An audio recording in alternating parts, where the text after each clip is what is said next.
It's playtime now, and outside the classroom doors spill outwards. There are shrieks and squeals from the girls playing hopscotch. Someone stands on the monkey bars. The yard monitor watches over them all. While the boys play football, the girls skip rope, and the whistler tries to keep score. At 10:30, the final bell rings. The yard clears, rows reform, and the children settle to their desks. Their day so far: religious instruction, scripture, a reading, a prayer, assembly, and maybe something from the wireless, depending on the day. As they settle in, some read quietly, others write in their journals. Lessons will begin soon, but first there is silence. The morning is filled with Bible stories, hymns, and prayers, because this is a church school and the 1940 for Education Act expects it. But how did this happen? Well, before 1944, schools could be voluntary aided or maintained by local church authorities. Many were under the control of the Church of England, reflecting the country's historical character. Even non-denominational schools often held religious services because most people expected it. No one asked the children, they simply did what was expected. The 1940 for Education Act changed this by stating that religious instruction should be given in all schools, and that's why the children listen intently while the headmaster reads a passage from Luke. He speaks of Jesus healing and helping people and urges them to be kind to one another. The children don't always like what they hear, but they always respect what they're told. They've heard these stories before, and they know the grown-ups mean what they say. They also know that what they hear here influences how their day goes. If they act kindly towards each other, they might get extra playtime. If they act unkindly, they might get a sharp word or an unexpected detention. Outside the classroom window, a boy kicks a football around the playground. For a moment, he lets his mind wander to somewhere else. Is he thinking of adventures in faraway lands, or does he imagine himself hurtling through space to faraway galaxies? Space travel became a reality in 1961 when Yuri Gagarin circled the Earth. Suddenly, the possibilities seemed limitless. Soon after, President Kennedy pledged to put a man on the moon by the end of the decade. Perhaps he'll be an astronaut, this boy, when he grows up. When the bell rings, he returns to his seat and listens intently. One day, there may be more opportunities than ever before, but only if he works hard and behaves well. So while he plays out, kicking a ball with his mates, he listens in, taking in every word. Later, as the afternoon sun streams through the windows, lines and rhymes stick in his mind. Who can forget them? In everything you do, put God first. Make no mistake, it pays. Back at home, Dad switches on the wireless to the home service. This is the BBC, Dad says, turning the knob until the signal strengthens. The wireless becomes a window onto the world. The children listen intently. Did they just say a man had walked on the moon? They look at each other, unsure if it's true. Across the road, a neighbor takes her dog for a walk. She leans out of the window to ask about tea and switches on the wireless. Now, 3 separate sets are playing different programs. This is the way of life in 1965. You listening, thank you for watching this episode. If you enjoyed it, please show your support. See you next time.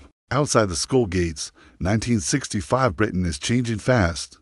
New tower blocks rise in cities. Immigrants from the Commonwealth bring new foods and accents to local streets and classrooms. The Beatles are on the radio, and on Friday nights, families gather around black and white sets for the latest drama on the BBC or ITV.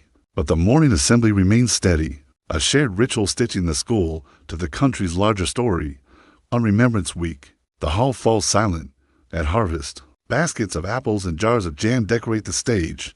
Before Christmas, carols echo down the corridor, and a pine tree makes the varnish smell sweeter. Now meet someone specific, no invention here. Just a composite built from documented routines.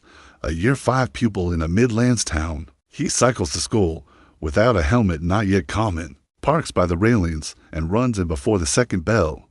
He knows the assembly order by heart. Hymn, reading, prayer, notices. He's worried about times tables before break and excited for football at lunch. In his blazer pocket rattles a polished conker. The caretaker will confiscate it if he sees string. Marks on classroom walls.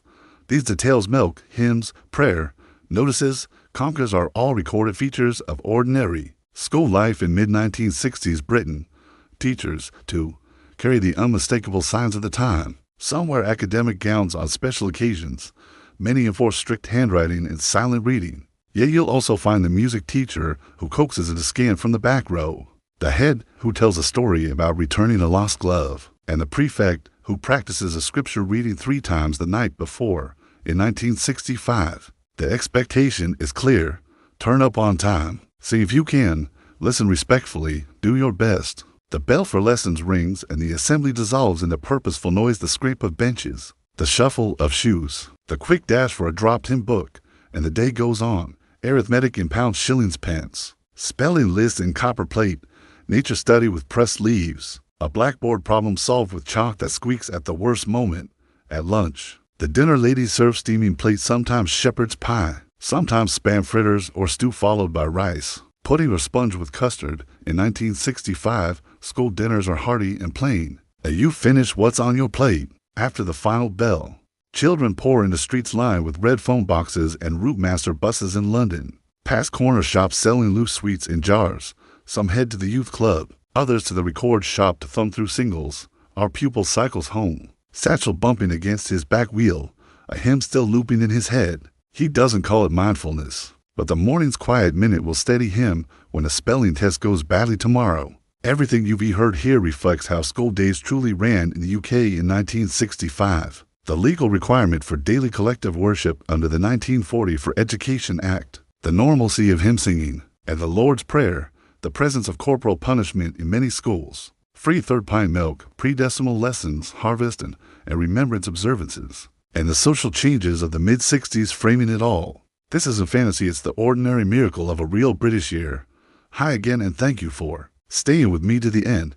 If this 1965 UK story felt real, because it is, if it reminded you of a hymn, a glass milk bottle, or the hush of a school hall before the first note, then you're exactly where you should be.